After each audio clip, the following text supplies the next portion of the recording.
So that means more than one, right?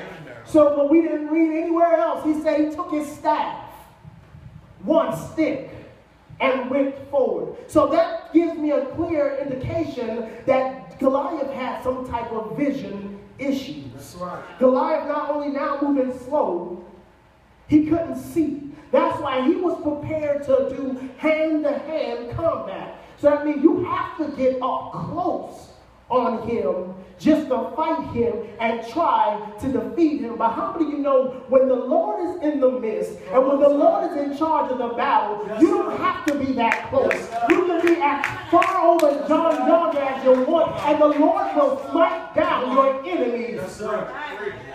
So David is at a distance. And we find that word distance a lot in the Bible. It's not actually they say afar. There was another incident in the Bible where we have Jesus coming to heal the lepers. That's right. And they stood off a distance. That's good. That's good. A distance. That's good. And he told them to turn around and go. And only one turn came back and said, thank you. But the thing is a distance. Now, where does it was just my imagination comes in. I was praying on it as I was in the hotel room, and I was like, how can I work this, God? And then I said, oh, thank you. Because imagine now being in a situation where you've been afraid for so long. You thought that this situation was so much bigger than you. You thought it was going to something that was going to take you out. And you keep looking at it like, God, I wish I could defeat this. I wish I could do better. But the more you wait, the bigger it becomes. The more you wait, the harder it looks. The more you wait, the more you want to turn around and just go the other way. All right. So the Lord is telling me right now that they're down in the valley. You got the Philistines on one side and the Israelites on the other. And as they're looking down, if only they would have took a leap of faith and walked down there as David did, they would have realized that all the mess that the Goliath was saying, all the stuff that was coming out of his mouth was just talk.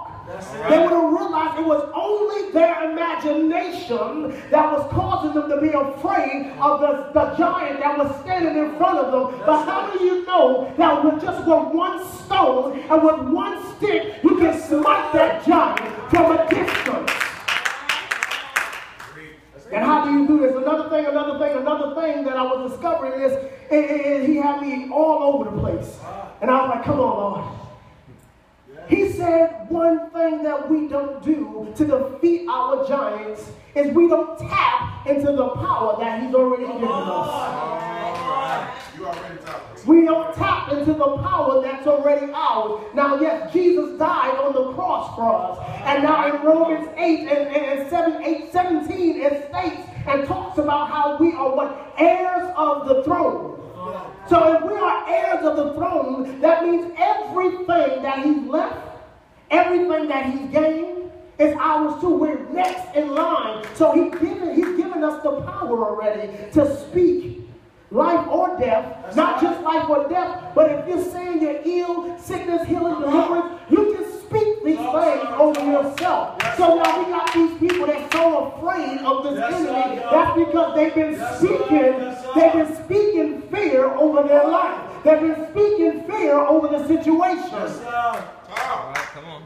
Brother Mel, you've been afraid and worried about what's been going on. But the Lord is coming to tell you on tonight that all you got to do is stand boldly in Him and believe that He is going to do just what He says. That's it. Yes, God. Hallelujah. We often depend on people to do things for us. We often think we have to have more than one person behind us. We think we need a full army behind us. But how many of you know that you already have that army behind you? The name of that army is Jesus. And if I have Jesus on my side, I don't need nobody else fighting my battles. All I'm going to do is step back and let the Lord do His thing. Good teaching. Now, I found some other things that are giants in our life. They're there for a reason. All right, come on. Every last giant